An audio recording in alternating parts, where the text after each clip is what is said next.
बातें नहीं, अपन ने कल साई फर्स्ट निकाल लिया था, साई सेकंड निकाल लिया था और साई थर्ड निकाल लिया था। इसके बाद मैंने आप लोगों से कहा था कि आप बाउंड्री कंडीशन लगा के हल करके लाना। किस किस ने किया?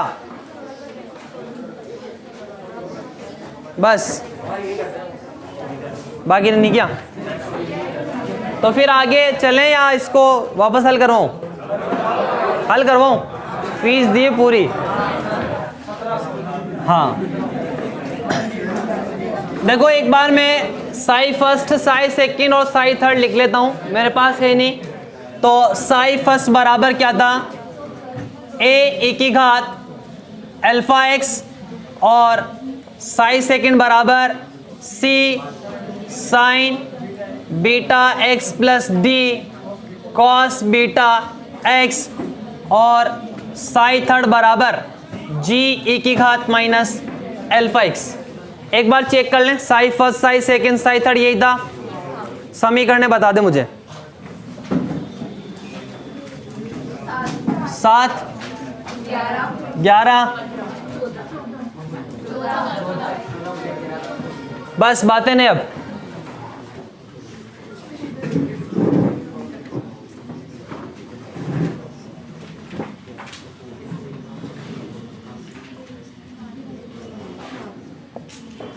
बाउंड्री कंडीशन लिखते हैं अपन। तो जो पहली बाउंड्री कंडीशन थी 8x बराबर माइनस है, डायग्राम है आपके पास, देख लें। x बराबर माइनस ए पर क्या है? साई फर्स्ट बराबर क्या? साई सेकंड। साई फर्स्ट बराबर साई सेकंड 15, यही है ना। और साथ में क्या? इसका प्रथम अवकलज, मतलब D psi first upon D X बराबर D psi second upon D X, equation number 16। फिर 8x बराबर प्लस ए, इस पर अपन बात करें तो साई सेकेंड बराबर साई थर्ड, इक्वेशन नंबर 17। और इसका प्रथम अवकलज कि अपने आप एक्स ही है ना, साई एक्स ही, साई फर्स्ट एक्स ही है। और ये D psi second upon D X बराबर D psi third upon D X, equation number 18। तो 4 समीकरण बनेगी अपने पास। बाउंड्री कंडीशन अप्लाई करते हैं सबसे पहले 7, 11 and 15 from equation number 7, 11 and 15। देखो अपने पास क्या है? साई फर्स्ट बराबर साई सेकंड कब है? जब x बराबर कितना है? माइनस है।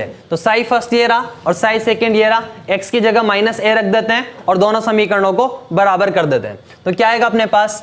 a की घात माइनस अल्फा ए बराबर minus c sign beta A plus D cos beta ए। बात समझ में आ गई? क्या किया मैंने यहां पर? देखो ये x की जगह माइनस ए रखा मैंने, तो माइनस ए रखने से साइन माइनस एक्स कितना होता है? माइनस साइन एक्स होता है, इसीलिए मैंने वहां पर माइनस लिख दिया। तो minus C sine beta A plus यहां पर x बराबर माइनस ए रखा, तो कॉस माइनस एक्स क्या होता है? कॉस एक्स होता है, इसलिए डी कॉस बीटा ए, इक्वेशन नंबर 19। ठीक है, फिर फ्रॉम इक्वेशन नंबर 7, 11 एंड 16 अवकलन करें। तो सबसे पहले इसका अवकलन कर देते हैं अपन। a की घात अल्फा एक्स है, तो इसका अवकलन कितना होगा? अल्फा a की घात अल्फा एक्स, तो x की जगह क्या रख दें? माइनस है, ये बना बराबर। इसका करते हैं c साइन बीटा एक्स, तो इसका कितना होगा? Beta c cos X, beta C cos beta और x की जगह कितना? माइनस है। देखो पहले अपन ने इसका अवकलन किया है, ध्यान देना, मतलब c साइन का क्या हुआ? कॉस बीटा x, और बीटा x का कितना? बीटा। अब इसमें रखना है क्या? x बराबर माइनस है, इसीलिए माइनस रखा, तो वो क्या है? प्लस में रहेगा। तो कितना है? Beta C cos beta A. ठीक है, फिर कहाँ गया, ये रहा। इसका करेंगे तो माइनस आएगा अपने पास, मतलब यहां लिख रहा हूं मैं, देखो d और ये साइन बीटा x, और बीटा x का कितना बीटा, बट यहां x बराबर क्या रखेंगे माइनस है, तो माइनस माइनस क्या हो जाएगा प्लस, तो क्या आएगा बीटा डी साइन बीटा ए, इक्वेशन नंबर 20। ठीक है, फिर इसके बाद कहां गया, थर्ड बाउंड्री कंडीशन अपने पास, x बराबर ए पर क्या साई सेकंड बराबर साई थर्ड, तो साई सेकंड ये रहा और साई थर्ड ये रहा अपने पास, बराबर करें तो फ्रॉम इक्वेशन नंबर 11, 14 एंड 17 क्या होगा, साई सेकंड अपने पास ये रहा, इसको किसके थर्ड के बराबर करना है, मतलब g e की घात माइनस अल्फा ए बराबर c sign beta A plus d cos beta A, x बराबर a रखना था प्लस का, सिंपल लिख दिया मैंने। फिर फ्रॉम इक्वेशन नंबर 11, 14 एंड 18 अवकलन करेंगे, कहां है वो समीकरण, ये रहा, पहले साई थर्ड लिख दिया मैंने, कोई फर्क नहीं पड़ेगा उससे। तो यहां पर देखो माइनस अल्फा जी ई की घात माइनस अल्फा है, अवकलन कर दिया मैंने, तो माइनस अल्फा जी ई की घात माइनस अल्फा ए बराबर, देखो यहां से सी कॉस बीटा ए बीटा सी, ठीक है, फिर minus beta D sine beta ए, इक्वेशन नंबर 22। अब अपन क्या करेंगे, मैंने आपसे कहा था एक बार तो क्या करूं 19 और 21 को जोड़ दूं, और एक बार 19 और 21 को घटा दूं, एक बार 20 और 22 को जोड़ दूं और एक बार घटा दूं। इक्वेशन नंबर कहां है,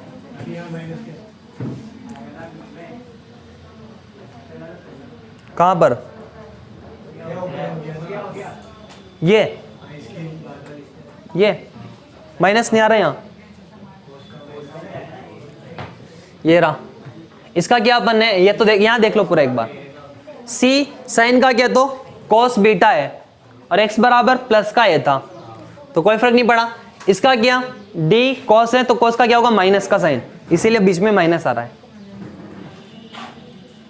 19 प्लस इक्वेशन नंबर कौन सी 21, तो क्या होगा अपने पास, ये रहा, कॉमन है e की घात माइनस अल्फा है, तो a प्लस जी e की घात माइनस अल्फा है बराबर, कुछ कैंसिल हो रहा है क्या, कौन सा वाला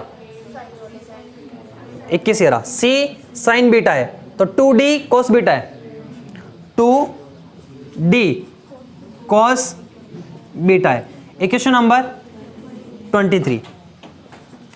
equation number a minus G, minus कर रहे हैं a माइनस जी ई की घात माइनस अल्फा ए बराबर, ये माइनस हो जाएगा, वो माइनस होगा तो वो कैंसिल हो जाएगा, माइनस का 2c साइन बीटा ए 24, ठीक है। फिर क्या करेंगे इसके बाद, देखो ये और इसको हल किया मैंने, अब इसके 20 और 22 को एक बार तो जोड़ देंगे और एक बार घटा देंगे, लिखें पहले,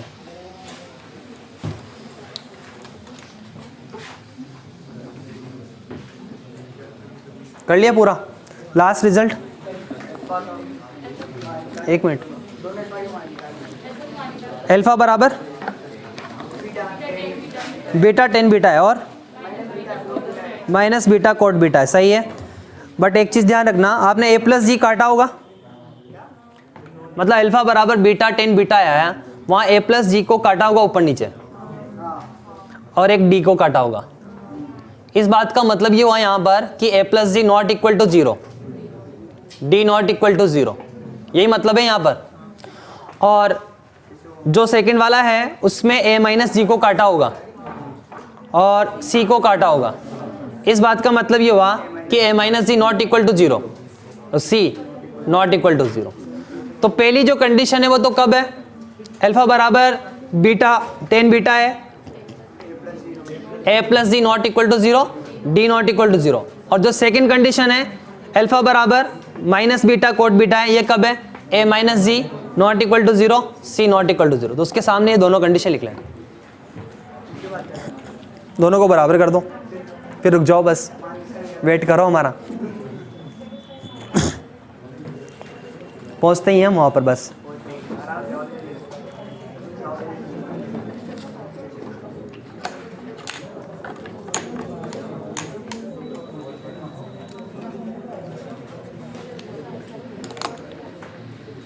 ये क्या है, आवाज ऐसे कम नहीं होगी, एक दो को बोर्ड पे बुलाना पड़ेगा।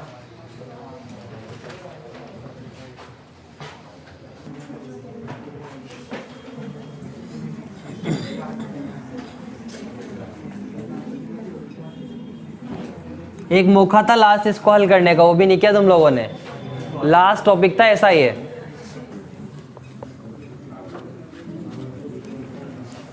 देखो अब इक्वेशन नंबर 20 को और मैं 22 को जोड़ देता हूं।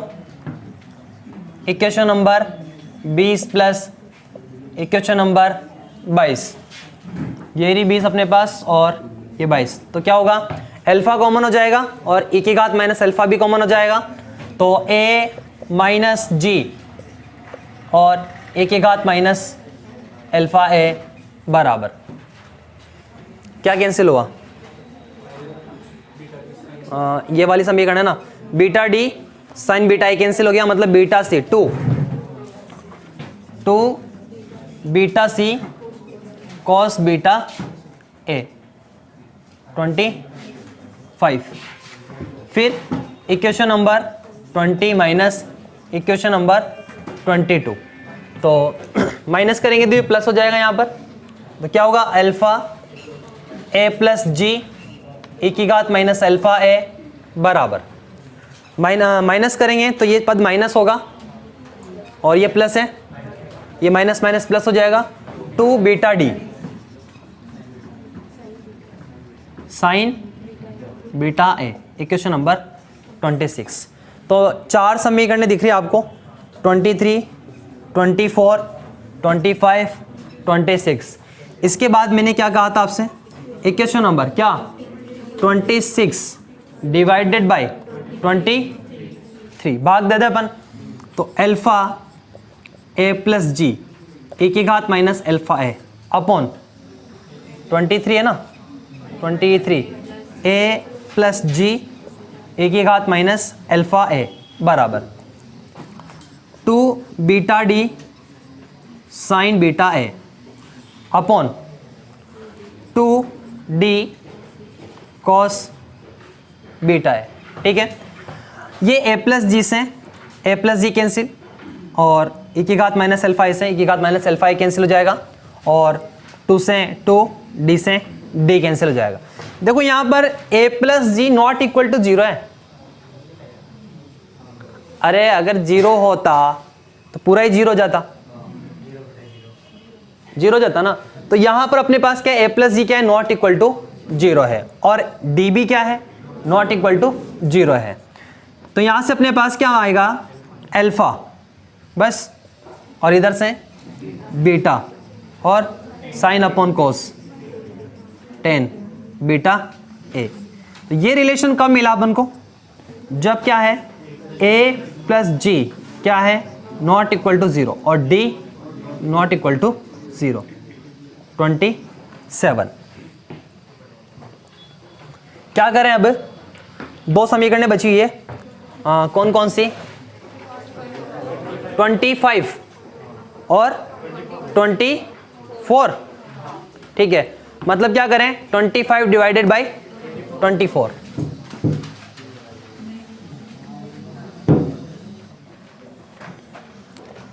Equation number 25 divided by 24। तो ये alpha a minus G e की घात minus alpha a upon a minus G e की घात माइनस अल्फा a बराबर 2 beta C cos beta A upon -2c sine beta है। लिख लिया था ये सबने?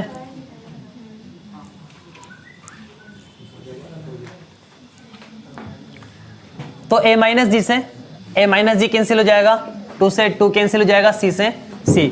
तो ये समीकरण जो आएगी ये कब पॉसिबल है?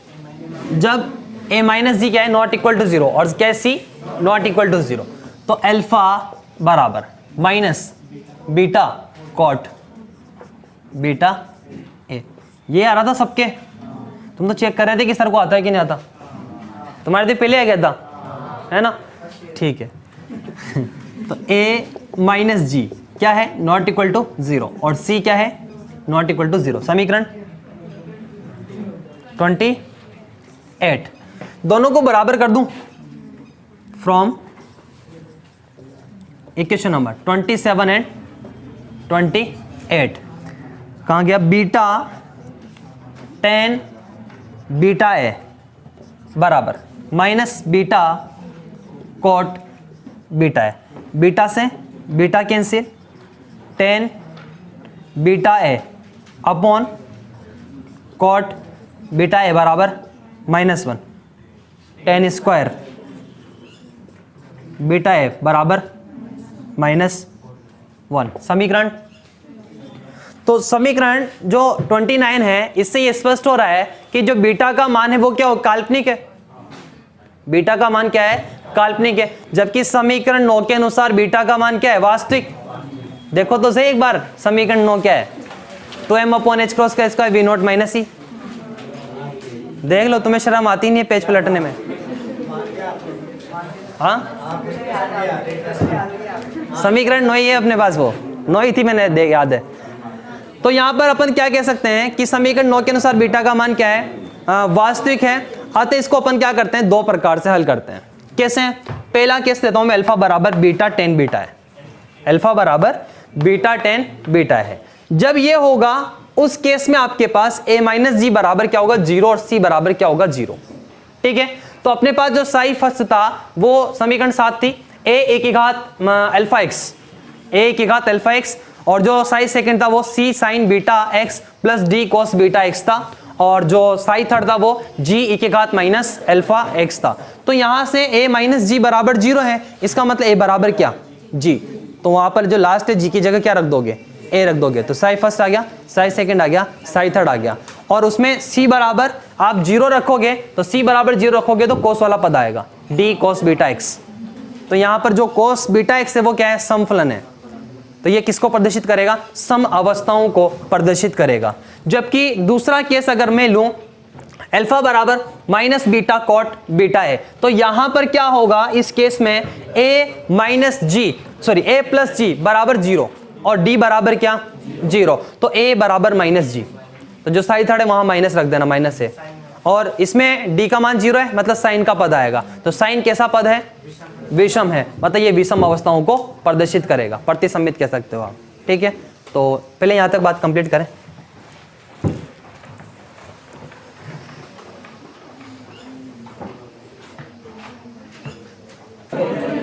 समीकरण 29 से स्पष्ट है कि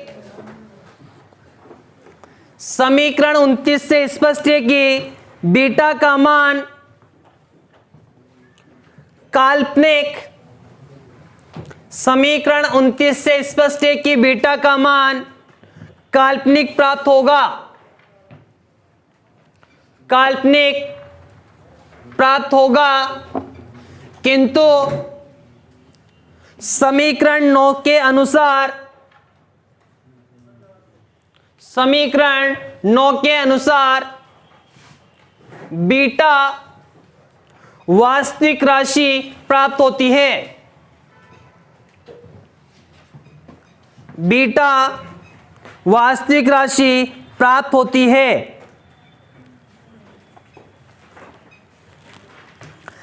अतः इस स्थिति में समीकरण 27 व 28 को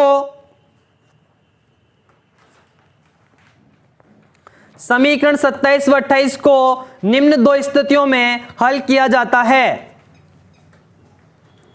निम्न दो स्थितियों में हल किया जाता है।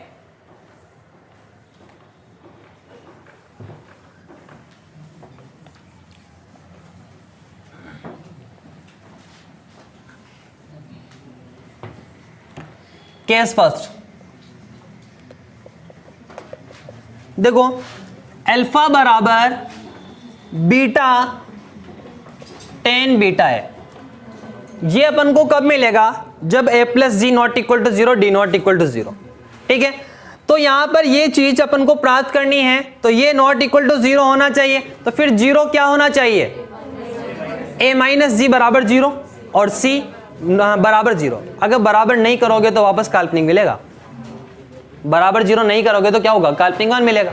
तो फिर क्या होगा? देखो a माइनस जी बराबर जीरो तथा c बराबर जीरो। तो यहां से a बराबर कितना आ गया? g। ठीक है, अब साई फर्स्ट बराबर a e की घात alpha x, equation number 7। Sai second बराबर c जीरो कर दो उसमें, तो क्या आया? d cos बीटा x, समीकरण 11।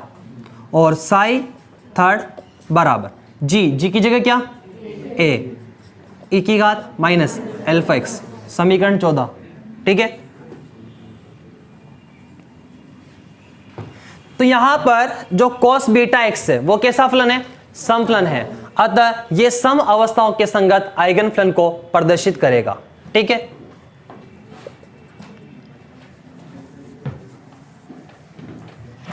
मैं केस सेकंड की बात कर रहा हूं।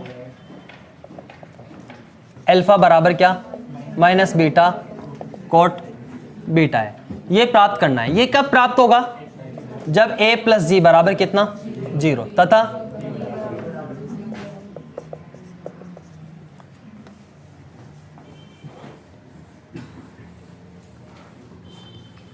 तो यहां से तो a बराबर कितना? Minus G. तो साई फर्स्ट बराबर a e की घात alpha x, psi second c D zero है, sine beta x, psi third बराबर क्या? माइनस a e की घात माइनस अल्फा x। यहाँ साइन बीटा x कैसा फलन है? विषम फलन है। अतः ये विषम अवस्थाओं के संगत आइगन फलन को प्रदर्शित करता है। लिखें, कहाँ तक लिखोगे? यहाँ तक। फिर इसके बाद ये तो तुम्हें पढ़ना आता ही है।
चूंकि cos बीटा x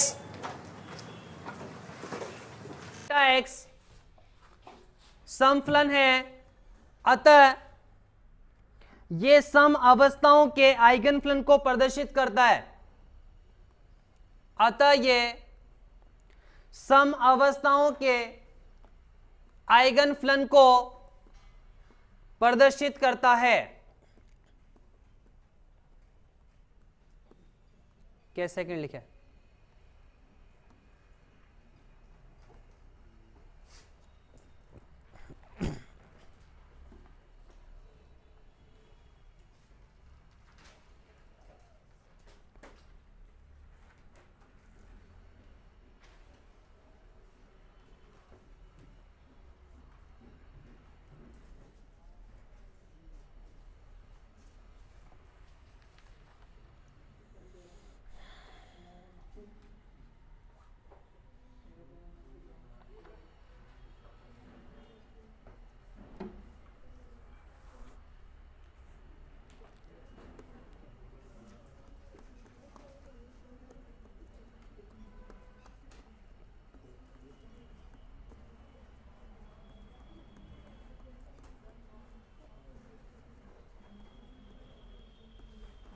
हो गया। फिर लिखिए चूंकि साइन बीटा एक्स, चूंकि साइन बीटा एक्स विषम फलन है, अतः ये विषम अवस्थाओं के आइगन फलन को प्रदर्शित करता है। अतः ये विषम अवस्थाओं के आइगन फलन को प्रदर्शित करता है।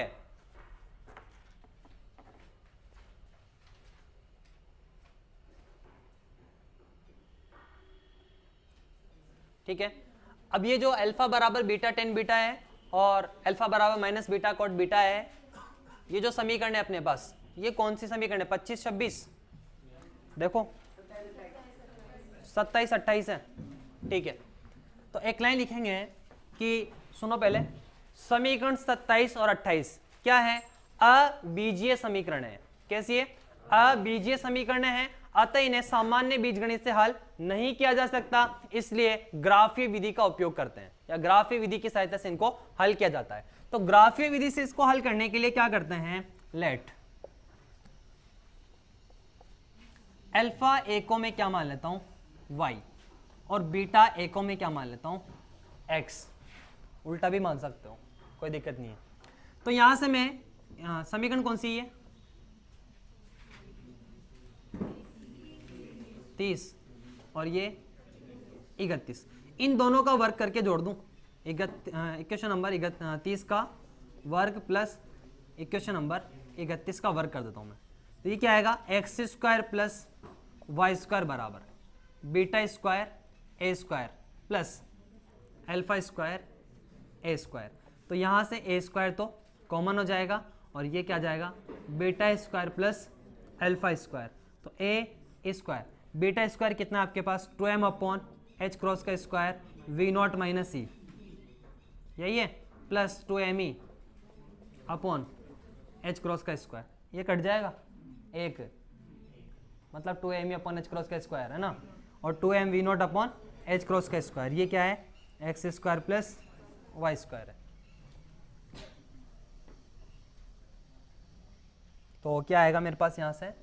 X square plus Y square बराबर 2m V naught upon H cross का स्क्वायर और A square. Equation number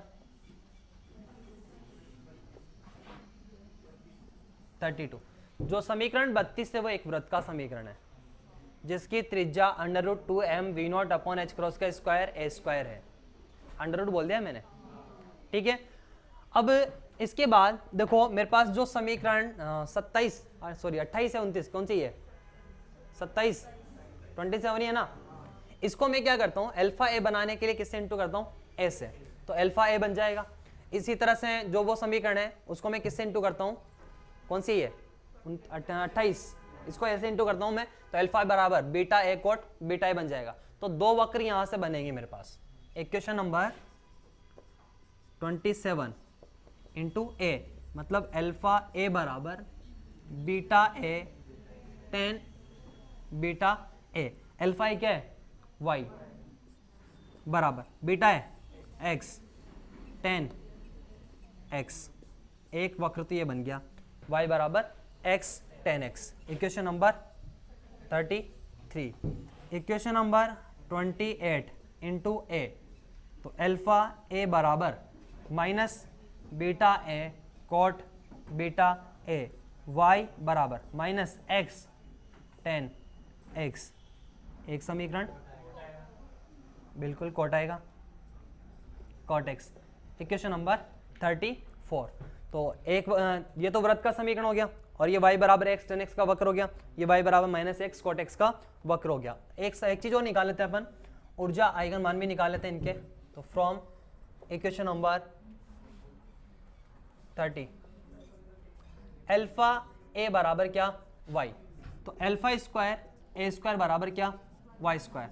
alpha square का मतलब 2m अपॉन एच क्रॉस का स्क्वायर, ए स्क्वायर बराबर y स्क्वायर।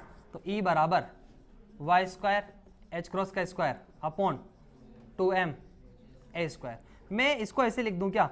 ई एन बराबर minus Y square H cross का square upon 2m A square. ये E N तो मानने में आ रहा है आपके, आप लिख सकते हो ई एन तो एन कणों के मतलब एन के लिए। ये माइनस क्यों लिखा मैंने, क्योंकि अपन ने जो स्टडी की है वो किसकी है, किसकी स्टडी की है अपन ने, ई लेस देन 0 की, इसीलिए मैंने यहाँ पर क्या लगा दिया, माइनस। ठीक है, लिखो पहले एक लाइन लिखना, समीकरण 27-28 है ना, समीकरण 27 व 28 अबीजीय समीकरण है, अबीजीय समीकरण है। ट्रांसेंडेंटल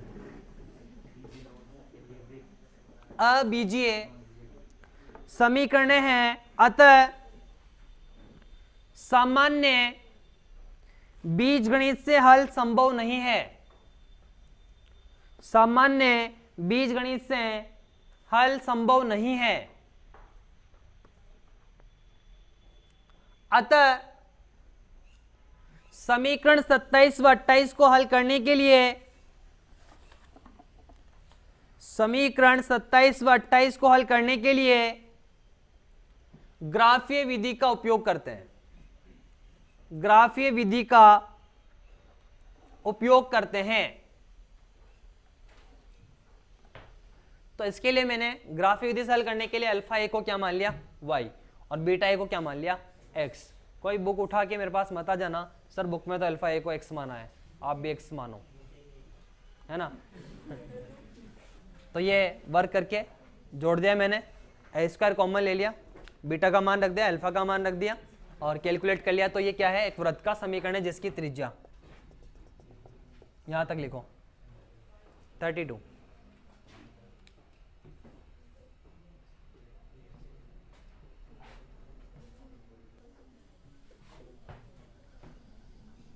ये 2 लाइनें नहीं लिखनी थी, ये पहले की लिखी हुई थी।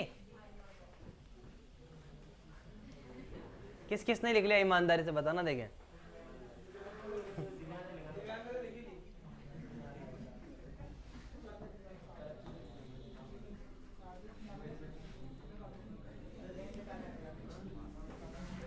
समीकरण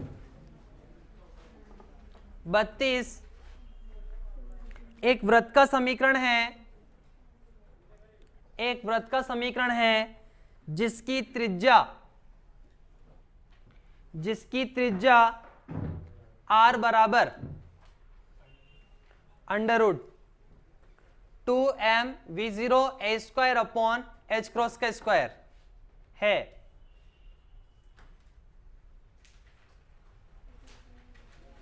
ये विभव कूप की प्रबलता को या प्रबलता प्राचल को, ये विभव कूप की प्रबलता प्राचल को प्रदर्शित करती है।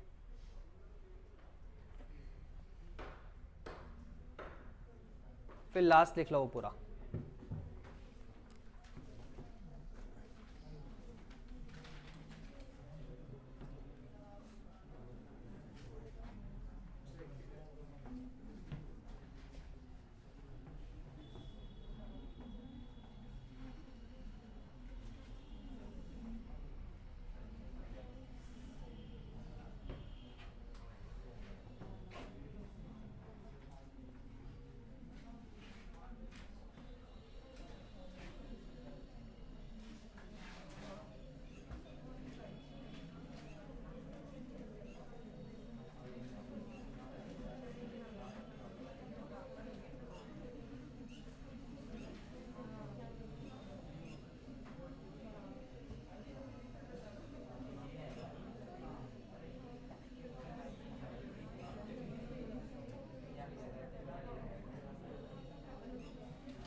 हाँ लिखो, बातें नहीं।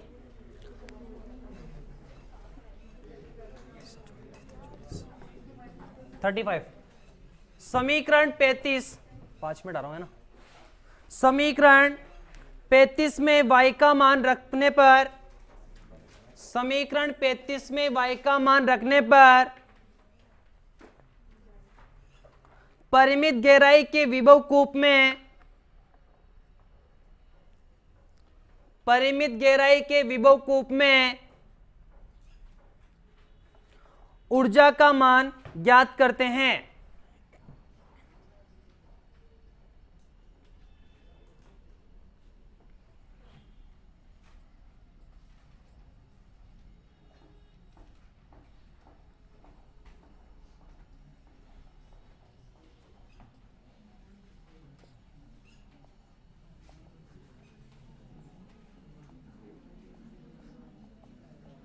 सुनो, कुछ भी नहीं है अपने पास। एक तो वृत्त का समीकरण है और दो वक्र, एक तो y बराबर x tan x का और एक y बराबर माइनस एक्स कॉट x का। तो यहाँ पर सबसे पहले ये एक दिखाया मैंने, ये तो क्या हो गया, वृत्त का समीकरण। बस इतना सा पार्ट दिखाया है मैंने। अरे इधर दिखाऊं क्या?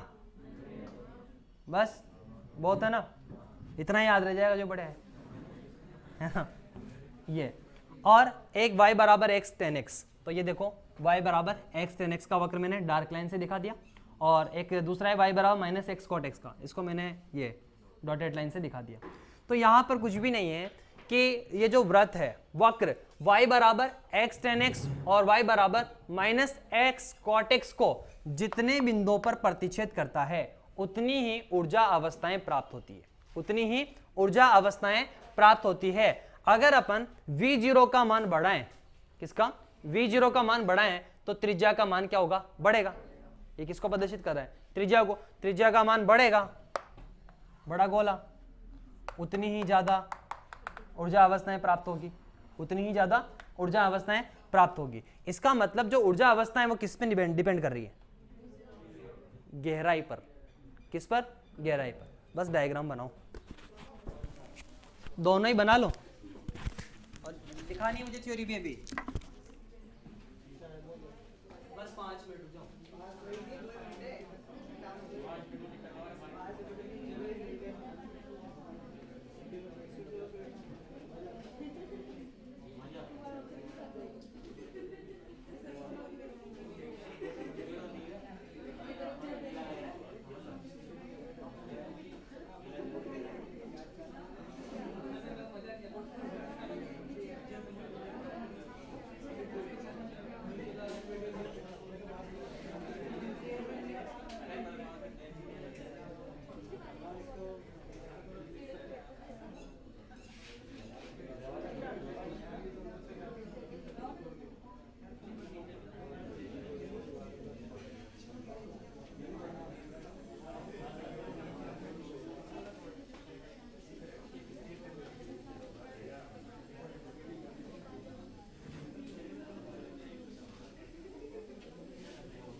उपरोक्त वक्र से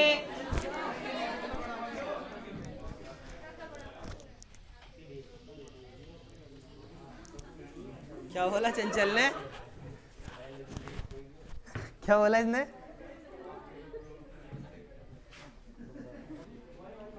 उपरोक्त वक्र से स्पष्ट है कि, उपरोक्त वक्र से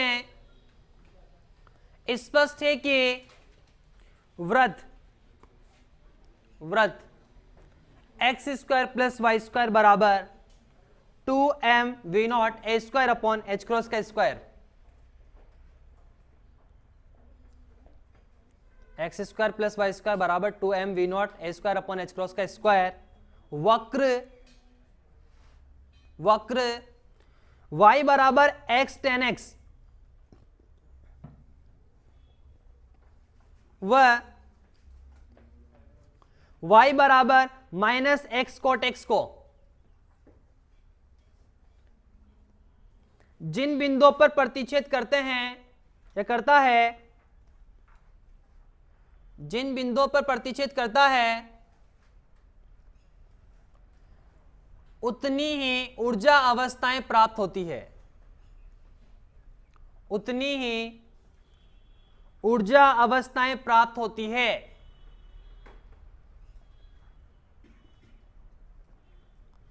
अतः विभव कूप की गहराई V0 बढ़ाने पर, अतः विभव कूप की गहराई V0 बढ़ाने पर त्रिज्या का मान बढ़ता है।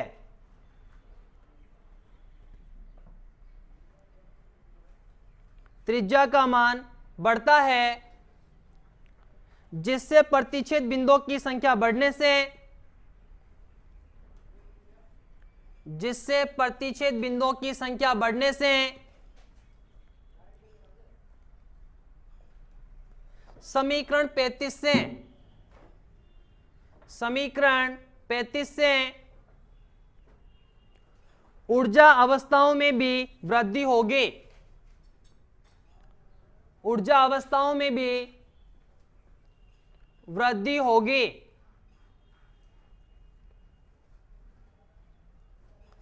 अर्थात बद्ध ऊर्जा अवस्थाओं में वृद्धि, अर्थात बद्ध ऊर्जा अवस्थाओं में वृद्धि विभव कूप की गहराई पर निर्भर करती है,